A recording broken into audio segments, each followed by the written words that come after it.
Kapayapaan ang sumayinyong lahat. Nag-aalala ba? May pinapasabi sa iyo ang ating Panginoong Diyos. Bible says on Philippians 4 verse 6 to 7, don't worry about anything. Instead, pray about everything. Tell God what you need and thank Him for all He has done. Then you will experience God's peace, which exceeds anything we can understand. Ang linaw, di ba? Manalangin ka lang. Alam ng ating Panginoong Diyos ang iyong pinagdadaanan. Hindi ko man alam, pero ang alam ko, iisa lang ang Diyos na lumikha sa atin. At mahal na mahal tayo ng ating Panginoong Diyos.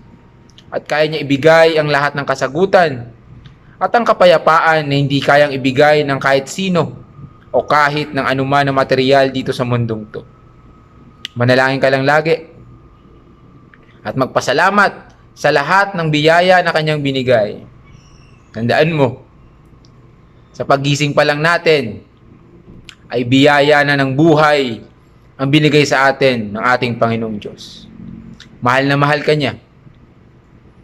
At gusto ko niya na makasama sa buhay na walang hanggan sa pamamagitan lamang ng ating Panginoong Hesus.